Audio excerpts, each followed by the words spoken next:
자, 그러면 이제 이 계약은 뭘 하기 위한 것일까요?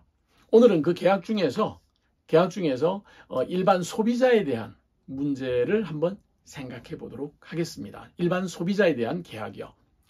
여러분 최근에 어떤 햄버거 가게가 있었습니다. 예, 어떤 햄버거 가게가 있었는데 이 가게에 어떤 분이 찾아가서 그 사람을 저라고 생각을 해보겠습니다. 제가 햄버거 가게에 가서 햄버거를 샀어요. 왜냐하면 제 아들에게 햄버거를 주고 싶어서요. 그래서 제가 햄버거 가게에 갔더니 햄버거 가게에서는 햄버거 하나에 2파운드라고 붙어 있습니다. 그러니까 프로포절이 있었던 거죠. 그런데 내가 지갑을 열므로써 그 햄버거 가게에 줄을 서서 햄버거를 사겠다고 지갑을 열므로써 나는 2파운드에 그 햄버거를 사겠다라는 acceptance, 즉 받아들인 겁니다. 계약관계가 성립한 거죠.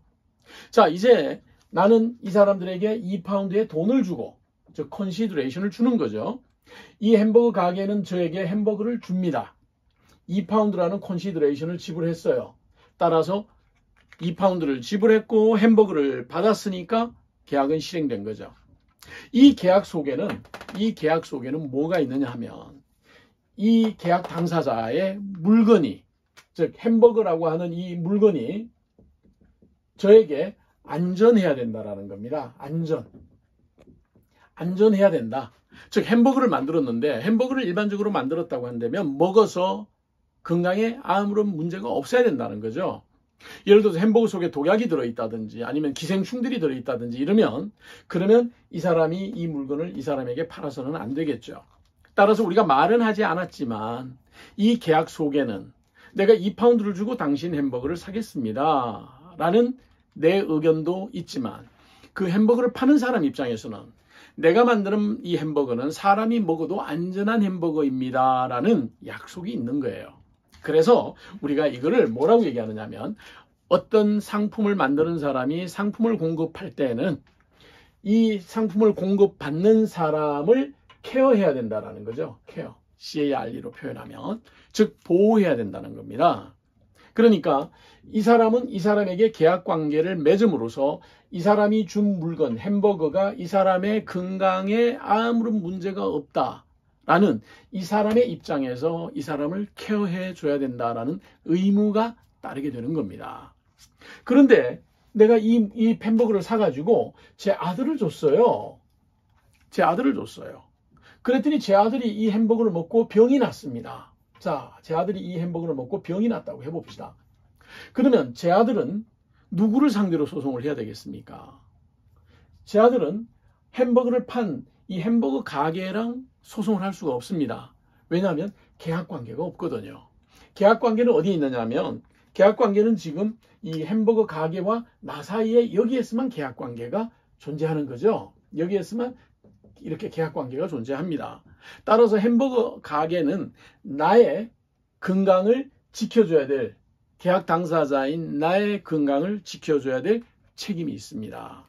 그런데 이 햄버거는 사실 내 아들이 먹었거든요. 그래서 이제 과연 이때 햄버거 가게는 내 아들이 먹고 잘못된 그 건강에 문제가 생긴 것에 대한 책임이 있느냐? 이게 바로 현대 사회에서 발생하기 시작한 문제입니다.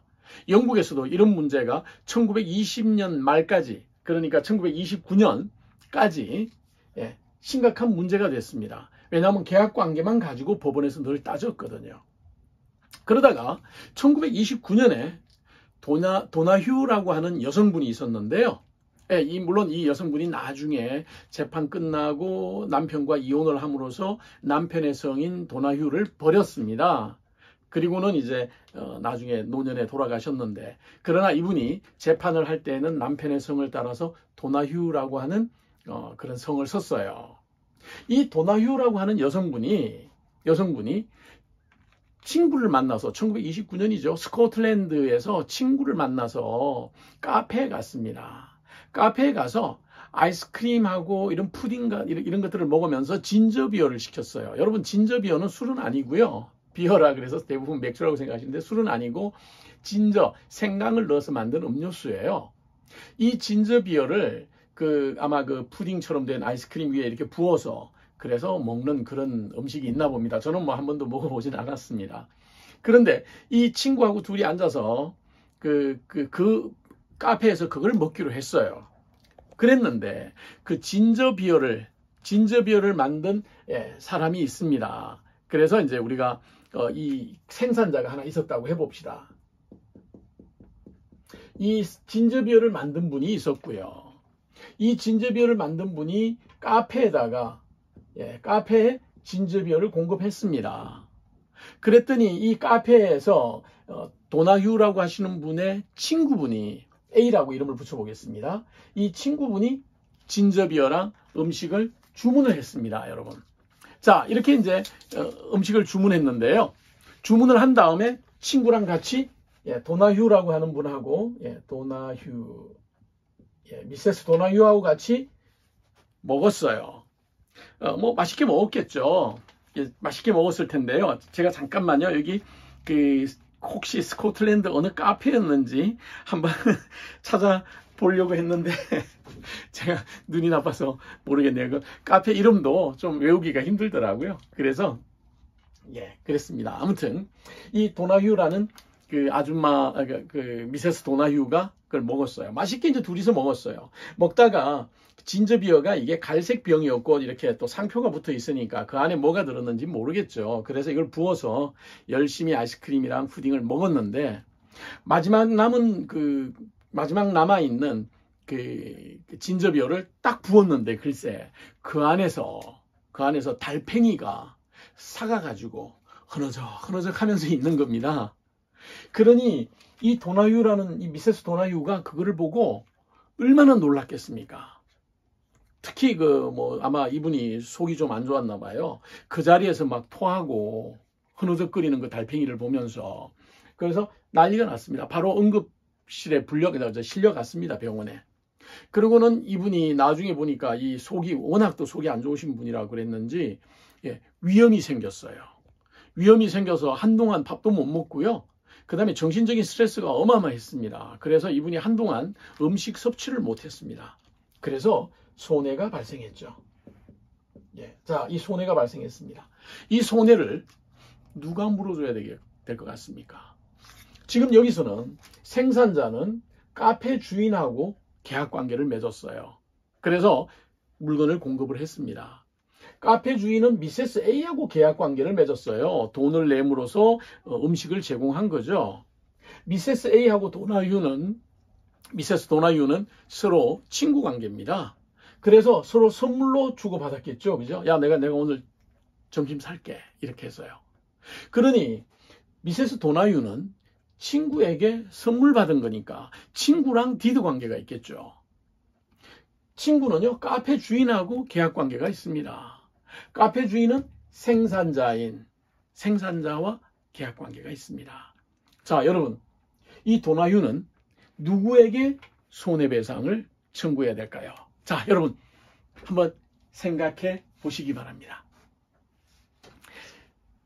우선 이 문제를 하나하나 좀 자세히 한번 나눠보겠습니다. 생산자인 이분은 지금까지의 계약법에 의하면 카페 주인에게 생긴 손해를 물어줘야 될 책임이 있습니다. 이 두 사람 사이에 서로 계약 관계가 있는 거죠. 그리고 이 생산자가 만들어낸 이 진저비어는 카페 주인의 입장에서 봤을 때 안전해야 됩니다. 이제 듀티 오브 케어가 있습니다. 우리가 흔히 말하는 듀티 오브 케어. 안전하게 제공해야 될 의무가 있습니다. 카페 주인은요, 카페 주인은 미세스 A와 계약 관계가 있습니다. 그러니까 이 카페 주인은 미세스 A와 듀티 오브 케어가 있습니다. 듀티 오브 케어. 그러니까 안전하게 음식을 제공해야 될 의무가 있는 거죠. 그런데 미세스 A하고 도나휴는 친구 간에 서로 제공을 한 겁니다. 서비스를 제공한 것도 아니고요. 친구 간에 서로 주고받은 거예요. 그러니 이 미세스 A는 카페 주인으로부터 듀티 오브 케어가 있는데 네가 듀티 오브 케어를 다 하지 못했다. 너 왜 저 속에 들어가 있는 달팽이가 삭아서 흐느적 대는 그런 진저비어를 나에게 팔았느냐라고 책임을 물을 수는 있는데 이 사람이 안 다쳤잖아요.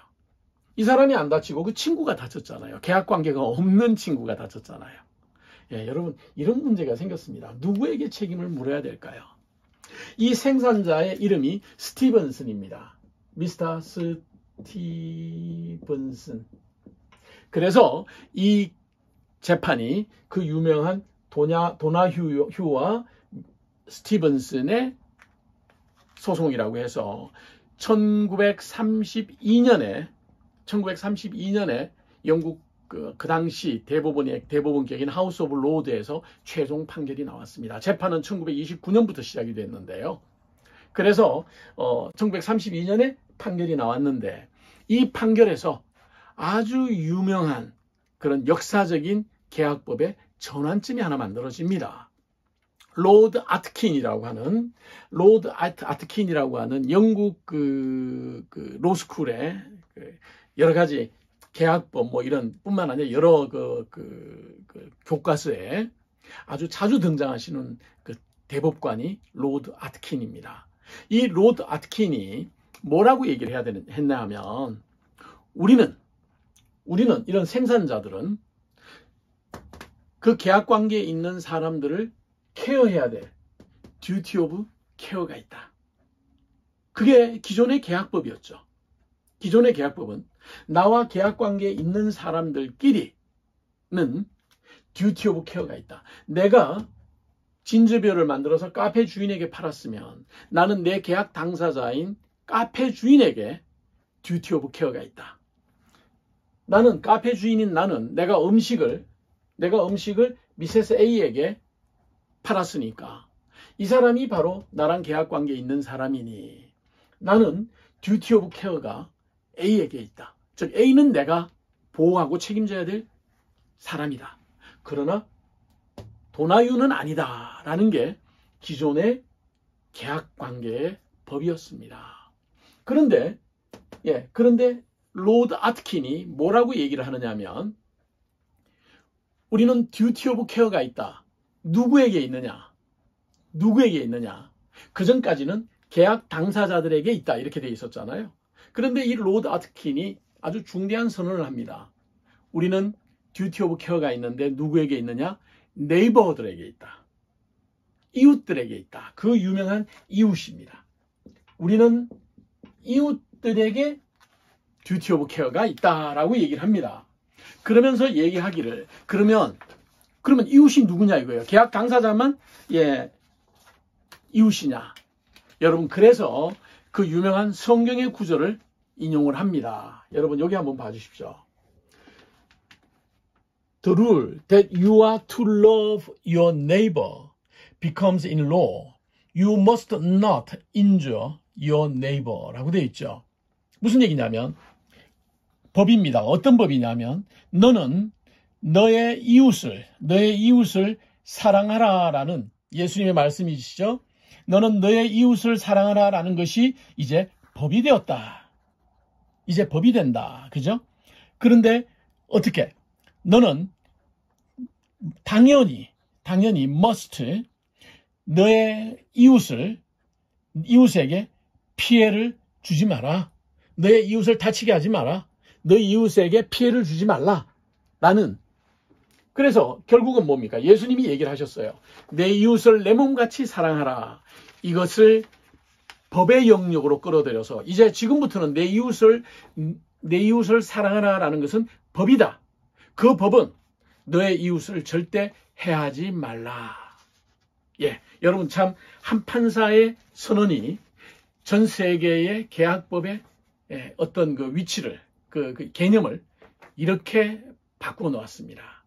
자, 그러고 나면 그러면 지금 여기서 생산자는 자기의 계약 관계가 있는 카페 주인에게만 듀티 오브 케어가 있는 게 아니라 이 이웃에게 듀티 오브 케어가 있는 겁니다. 도나휴도 이웃이 되고 미세스 A도 이웃이 되는 겁니다. 이 이웃에게 듀티 오브 케어라고 하는 그런 의무가 주어지는 겁니다. 내 이웃에게 피해를 주지 마라. 내 이웃에게 피해를 주지 마라. 내 이웃을 사랑하라라는 것이 이제는 법이다. 새로운 법의 영역을 얘기를 했죠. 자, 그러면서 이분이 이 판결문에 이런 얘기를 합니다. You must take reasonable care to avoid act or omissions which you can reasonably foresee would be likely to injure your neighbor. 당신의 이웃에게 해를 끼칠 수 있다고 보여지는 reasonably foresee, 누구나 다 생각할 수 있는 그런 act나 그런 행동이나 omission, 행동을 하지 않음으로써 그래서 피해를 줄 수 있는 그런 행동이나 또는 행동을 해야 됨에도 불구하고 하지 않는 그런 것들을 피해서 그런 걸 하지 말고 그래서 reasonably care해라. 그 사람 그 이웃을 돌봐라. 이웃에게 해를 끼치지 마라. 이런 얘기입니다. 여러분 물론 뭐 제가 영어를 여러분 귀에 쏙 들어오도록 번역은 지금 못했는데요. 얘기를 하면 이런 거죠. 이웃을 사랑하라라는 것이 이제는 법으로 들어왔다. 따라서 너는 지금부터 너의 이웃을 사랑해라. 너의 이웃에게 피해가 될 만한 그런 일들을 하지 말고 너의 이웃을 보호해라. 그런데 어떻게? 네가 봐서 네 이웃에게 피해가 될 수 있는 어떤 행동이나 또는 네가 행동을 하지 않음으로써 너의 이웃에게 피해가 될 수 있는 그런 상황을 네가 충분히 고려해서 그런 일을 하지 마라. 그런 일을 하지 않음으로써 너의 이웃을 보호해라 라고 이렇게 얘기를 했어요. 그랬더니 결국은 뭐가 됐습니까? 이걸 한번 정리해보면 로드 아트킨이 한 말은 이 얘기입니다. 누구나 다 물건을 생산하거나 서비스를 생산하는 사람은 그 누구에게 듀티 오브 케어가 있다. 듀티 오브 케어가 있다. 즉 안전하게 그 사람들을 해줘야 될 의무가 있다. 음식을 만들든 약을 만들든 아니면 인터넷에 서비스를 제공하든 그 서비스를 제공받는 사람들은 누구나 다 안전하게 서비스를 받을 수 있도록 듀티를 생산자가 가지고 있다는 거죠. 생산자는 그런 의무를 가지고 있다는 겁니다. 그러면 이 의무가 누구에 대한 의무인가? 그 의무는 이웃에 대한 의무입니다. 이웃에 대한 의무. 이웃에게 어떤 의무냐? reasonably 케어해야 되는 그런 의무입니다. 그거는 어떻게 함으로써 어떤 행동을 함으로써 또는 행동을 해야 되는데도 불구하고 하지 않음으로써 하지 않은 행동을 통해서 이렇게 해서 이웃에게 인주리를 주면 안 된다. 즉 여기서는 인주리는 뭐 사람이 다쳐서 이렇게 다치는 이런 것만 얘기하는 게 아니라 그게 육체적이든 정신적이든 아니면 금융적이든 아니면 사회의 어떤 명예에 관하거든 뭐든 간에 다른 사람에게 피해를 줘서는 안 된다. 이런 얘기입니다.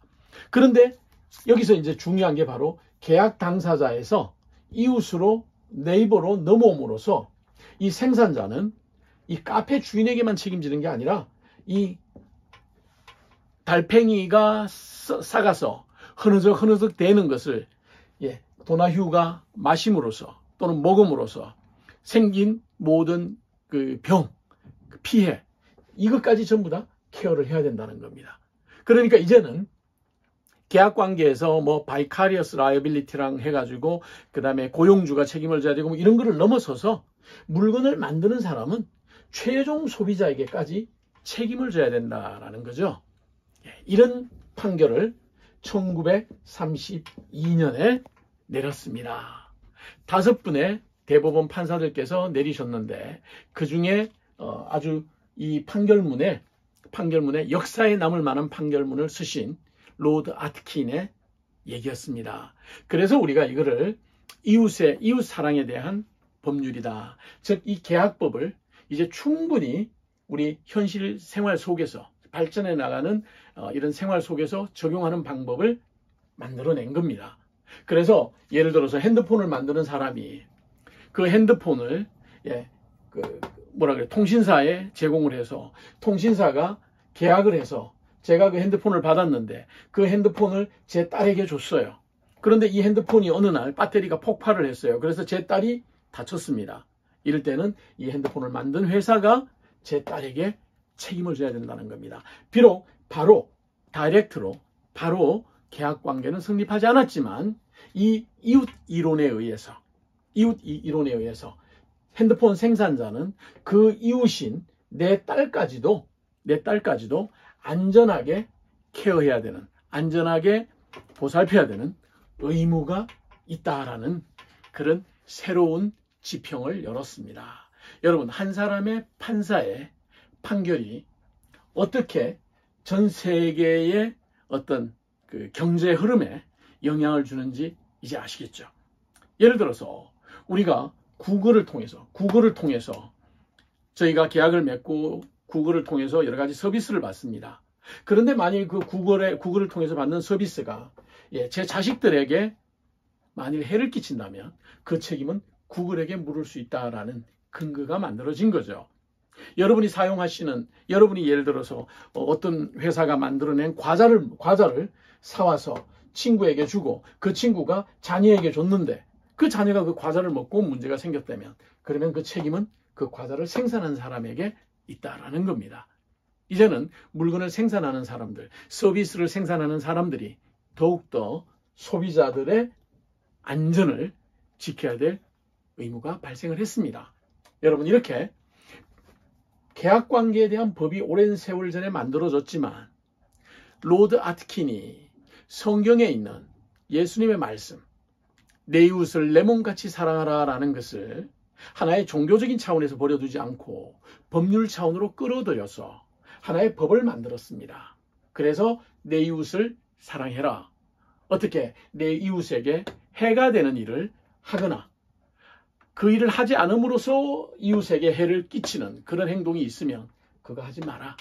그리고 너는 이웃을 보호해야 될 의무가 있다.